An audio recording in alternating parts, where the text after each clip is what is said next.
श्रीमद कुंज विहारे नमः। श्री स्वामी हरिदासो विजय तेतराम। कभी कभी इस द्रास की दृष्टि ब्रजभूमि के किसी खाली प्लाट पर पड़ती है और धार्मिक महत्व होने के कारण यहाँ की भूमि लौकिक दृष्टि से अत्यंत बेशकीमती है। सो वहाँ प्रायः एक बड़ा सा बोर्ड देखने को मिल जाता है, जायदाद मालिक अमुक अमुक। अंतर में कहता है कोई, हरि की कैसी अद्भुत लीला। यह भूमि कभी किसी की हुई है? कल्प कल्पांतरों से न जाने कैसे कैसे पुण्यात्मा चक्रवर्ती सम्राट देखे, किंतु यह पृथ्वी किसी की न हुई।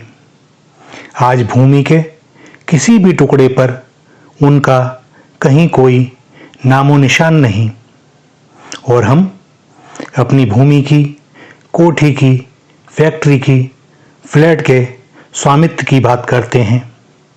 किंतु सत्य तो यह है कि अन्य बातों की तो छोड़िए, यह देह तक अपनी नहीं। इसका भी सच्चे अर्थों में स्वामित्व अपने पास नहीं। न जन्म पर हमारा अधिकार और न मृत्यु पर। सो सत्य तो यह है कि इस देह में भी हम किराएदार ही हैं। हम जिन्हें स्वयं पर बहुत अभिमान होता है और सारे जीवन मैं व हम करते रहते हैं। क्या कभी हमने सोचा है कि हमारी वास्तविक स्थिति क्या है? यह शरीर प्रभु ने हमें आत्मकल्याण के माध्यम के रूप में अपनी अहेतुकी कृपा के कारण प्रदान किया है, ताकि हम अपनी मुक्ति का मार्ग प्रशस्त कर सकें। यह शरीर हमारा नहीं है। इसमें बसने वाली हमारी आत्मा, जो कि अपने मूल से भटक गई है, वापस अपने मूल निवास पर जाने के लिए इसका प्रयोग कर सकती है। यह हमारी विवेक बुद्धि और प्रभु के विश्वास और कृपा पर निर्भर है। हम जिसे मैं कहते हैं वह कौन है? क्या यह 5-6 फीट का शरीर या अन्य कोई? अन्य कौन? वह कौन है जिसके कारण इस शरीर के अंग प्रत्यंग कार्य करते दिखाई देते हैं और उसके द्वारा इस शरीर का त्याग करते ही इस शरीर में सड़ान आने लगती है। अतः यह शरीर, यह तो मैं नहीं हो सकता। पिंजरा मुख्य नहीं है, मुख्य है तोता। जिस प्रकार किराएदार और मकान मालिक के बीच हुए अनुबंध के कारण मकान मालिक एक निश्चित राशि के बदले एक निश्चित समय तक के लिए घर किराए पर देता है, और आपस के स्नेह एवं विश्वास के आधार पर यह अनुबंध बढ़ाया भी जा सकता है, अन्यथा घर को खाली भी करा जा सकता है। अनुबंध की शर्तों का पालन किया जाता है। मकान मालिक बीच बीच में चाहे अनचाहे किराएदार को यह स्मरण कराता रहता है कि वह किराएदार है, ताकि उसे उस घर से लगाव न हो जाए और आवश्यकता पड़ने पर किराएदार घर ही ना खाली करे। साथ ही साथ वह अपने लिए उपयुक्त स्थान की भी खोज करता रहे, जिससे कि यह घर खाली करने पर वह उस नए स्थान पर जाकर रह सके। यदि किराएदार को सारी सुविधाएं मिलती ही रहीं, तो कभी भी वह किराए के घर को छोड़ना नहीं चाहेगा और ना ही अपने लिए किसी नए मकान, कोठी या फ्लैट की व्यवस्था करेगा। किराए पर रहने वाला व्यक्ति सदैव स्मरण रखता है कि वह किराए पर है, और इसी कारण से वह बहुत सी सुविधाजनक चीजों का उपयोग नहीं करता, क्योंकि उसे संदेह रहता है कि पता नहीं अगले किराए के घर में इतना स्थान हुआ कि नहीं। जब अपना घर होगा तब ले लेंगे। आवश्यकताएं कम होने का दूसरा अर्थ यह भी है कि हमारे द्वारा अन्याय होने की संभावनाएं भी कम हो जाती हैं। जिस प्रकार मकान मालिक और किराएदार के मध्य एक अनुबंध होता है, जिसमें अनुबंध की शर्तें लिखी रहती हैं और वह दोनों को मान्य होने पर ही घर किराएदार को दिया जाता है। उदाहरण के लिए प्रमुख शर्तें होती हैं, नंबर 1, किराया प्रत्येक महीने समय पर देना होगा। नंबर 2, घर में कोई तोड़फोड़ नहीं करनी होगी। छोटे कम खर्चीले मेंटेनेंस स्वयं ही करने होंगे। नंबर 3, घर में कोई भी अवैध अनैतिक कार्य नहीं होगा। निवास स्थान से कोई भी व्यापार करने की छूट नहीं होगी। नंबर 4, विद्युत बिल अलग से देना होगा। जल की सुविधा मुफ्त होगी। नंबर 5, अनुबंध सीमित समय के लिए है और आपसी सहमति से आगे बढ़ाया जा सकता है। व्यवहार ठीक ना होने पर 1 महीने के नोटिस पर घर खाली करके मकान मालिक के सुपुर्द करना होगा, आदि आदि।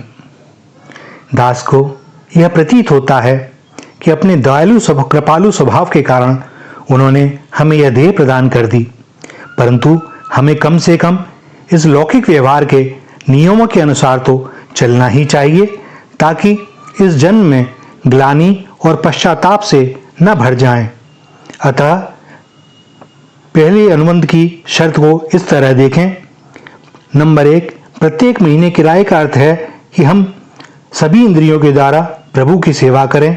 नाम जप हो, भजन सत्संग हो, यही इस देह का किराया है। नंबर 2, यह देह प्रभु प्रदत्त है, सो यथासंभव इसका ध्यान रखना है और भक्षा भक्ष के नियमों का पालन करते हुए इसे पवित्र बनाए रखना है। इसकी शुचिता पवित्रता के लिए यदि दानादि में भी कुछ व्यय करना हो तो करना है। नंबर 3, इस देह द्वारा कोई भी अवैध या अनैतिक कार्य न होने पावे। देह का मुख्य उपयोग आत्म कल्याण के लिए करना है, न कि भोगों को भोगने के लिए। नंबर 4, विद्युत बिल अर्थात ऊर्जा, संत सेवा और तीर्थ आदि का व्यय जो जीवन को आध्यात्मिक ऊर्जा से भरे, इसके लिए अतिरिक्त प्रयत्न करने होंगे। नंबर 5, यह देह सीमित अवधि के लिए मिली है। यदि इस कालावधि में कुछ सत्कार्य भजन सत्संग बन गया, प्रभु कृपा से संतों का रसिकों का प्रेम प्राप्त हो गया, तो प्रभु की पुनः कृपा प्राप्त हो सकती है। किंतु इस देह का दुरुपयोग करने पर अकाल मृत्यु के रूप में यह अनुबंध कभी भी शेष हो जाएगा। प्रभु ने हमें इसलिए अनुबंध में बनकर हमारे आत्म कल्याण के लिए यह शरीर दिया है। अनुबंध की शर्त है कि इसकी ऊपरी साज संभाल हमें करनी है और इसकी भीतरी जटिल कार्य प्रणाली की साज संभाल स्वयं प्रभु ही करते हैं। क्या खाना है, कैसे रहना है, कब तक रहना है, यह सब तय होने के बावजूद भी हम इन नियमों और शर्तों का उल्लंघन करते हैं, परंतु प्रभु करुणावश हमारी संभाल करते ही रहते हैं। अनुबंध की समय सीमा की समाप्ति पर हम प्रभु से छल करते हुए कहते हैं कि कुछ समय और दे दीजिए, हम प्रयत्न कर रहे हैं, हम चेष्टा कर रहे हैं, शीघ्र ही हम अपने घर में शिफ्ट हो जाएंगे। वह कारण करुणा वरुणालय प्रभु बार बार इस अनुबंध को बढ़ा देते हैं और हम फिर वही के वहीं ढाक के 3 पात।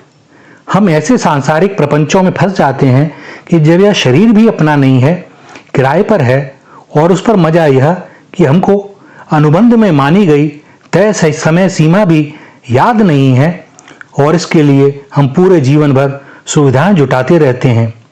इसके रहने के लिए कोठी बंगला फ्लैट आदि की व्यवस्था करते रहते हैं ताकि इस शरीर को सुख दे सकें।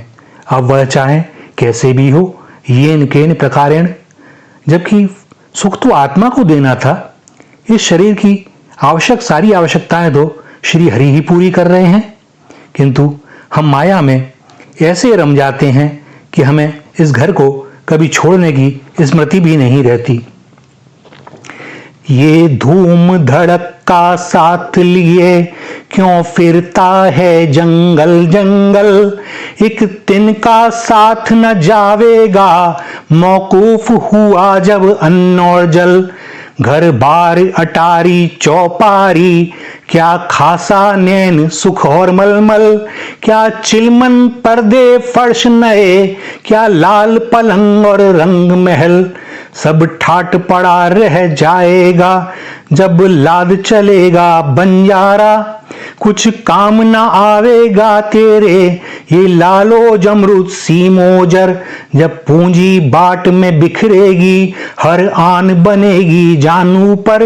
नौबत नक्कारे बान निशा दौलत हशमत फौजें लश्कर। क्या मसनद तकिया मुल्क मकां क्या चौकी कुर्ती तख्त छतर। सब ठाट पड़ा रह जाएगा जब लाद चलेगा बंजारा। लौकिक जगत में प्रायः हम सभी के दो पते होते हैं, एक अस्थाई पता और दूसरा स्थायी पिता। जब भी कभी हमें अपना व्यक्तिगत विवरण देना होता है तो प्रायः सभी में ये दोनों ही लिखे जाते हैं, और सरकारी कागजातों में तो विशेषकर। हम में से बहुत से लोग जो सेवा कार्य से जुड़े हैं उनका समय समय पर स्थानांतरण भी होता रहता है। स्थानांतरण वाले सेवा कार्य में लगे लोग अपने पास आवश्यकता से अधिक वस्तुओं का संग्रह नहीं करते, क्योंकि इससे बार बार असुविधा होती है। उनका एक ही चिंतन रहता है कि अपने स्थायी निवास में यदि जीवन यापन योग्य अर्जन हो जाए तो यथाशीघ्र लौट चलें अपनी जन्मभूमि में, अपनी मिट्टी में, उसकी हवाओं की महक में। वहां एक अलग ही आनंद। अपने प्रियजनों के बीच रहते हुए भी कुछ असुविधाएं भी असहनीय प्रतीत नहीं होती। बाहर रहते हुए कई बार एक ही नाम के दो व्यक्तियों के बारे में बताते हुए कहा जाता है कि अमुक वृंदावन वाले, इलाहाबाद वाले, बनारस वाले, हरिद्वार वाले। पहचान अपनी मिट्टी से ही होती है। कुछ लोग श्री हरि कृपा से अपनी जन्मभूमि में ही रहकर अपना जीवन यापन कर पाते हैं, अपनी मिट्टी में, अपने प्रियजनों के मध्य। उनका अस्थाई और स्थायी दोनों पता एक ही होता है। हमें यही चिंतन करना है कि हमारा मूल कहाँ है, हमारी पहचान कहाँ है। कहीं हम जगत में इतना तो नहीं रम गए कि अपना स्थायी पता ही भूल गए हैं। हम किसके नाम से पहचाने जाते हैं? क्या हम अपने मूल संस्कारों को अक्षुण्ण रख पा रहे हैं? हमें रिटायर होके लौटना वही है। सो समय रहते यदि अपने स्थायी निवास में रहने के लिए थोड़ी सी जगह, एक कुटिया, कोठरी का प्रबंध कर लिया जाए तो अति उत्तम। यह प्रबंध कैसे होगा? श्री हरि नाम के नाम स्मरण, चिंतन और अपने जीवन के विशेष उद्देश्य को समझने से। जो सुख सभी जीव योनियों में है तो मानव योनि का सुख तो वह नहीं हो सकता ना। श्री हरि ने यह कल्याणकारी देह जिस हेतु प्रदान की है उसका सदैव स्मरण रखना है, इस जगत के सभी कार्यों को सुचारू रूप से करते हुए। यह षड़भंगुर देह ही हमें अमृत तक ले जा सकती है, श्री हरि से मिला सकती है, मोक्ष दिला सकती है। जो जैसा चाहे वही प्रदान करने में सक्षम है यह अक्षम देह।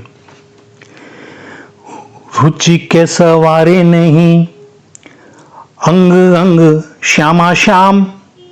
एरी धिक्कार और नाना कर्म कीवे पे। पायन को धोए निज करते न पान कियो। आली अंगार पर शीतल पे पीवे पे। बिचरे न वृंदावन कुंजन लतान तरे। गाज गिरे अन्य फुल वारी सुख लीवे पे। ललित किशोरी बीते बरस अनेक द्रग। देखे नहीं प्राण प्यारे छार ऐसे जीवे पे। श्री हरि प्रतीक्षा में है, यह मेरा है, कभी तो आएगा। ठीक है, जब इसकी समझ में आ जावे तब कोई शिकायत नहीं, कोई सजा नहीं, कोई दुर्भावना नहीं, वरन सब समय वह हमारी ही चिंता करते हैं और सहयोग भी। हम सब प्रार्थना करें कि हम यथाशीघ्र अपने घर का पता स्मरण करें और सुध आवे उनकी वह हृदय से लगा लेंगे। अनिवर्चनीय आनंद मिलेगा। इस देह के रहते हमें खोज लेना है अपने उस घर को जो सदैव से हमारा है। कोई किराया नहीं, कोई अनुबंध नहीं, कोई शर्तें नहीं, वह हमारे पिता का घर है, वह दुलार से अंक में बैठा लेंगे। फिर कभी कोई किराए का घर न खोजना होगा, न कभी किसी अनुबंध में बंधना ही होगा। बूंद का महासागर से मिलन अनुभव होगा विराट का। यह क्षणभंगुर शरीर मेरा नहीं था, मेरा तो संबंध है कोटि कोटि ब्रह्मांड नायक से। चराचर जगत में जो चेतन होकर भास रहा है, मैं तो उनका हूं, उनका अंश हूं, उनका लाडला हूं। श्री राधा श्री राधा श्री राधा।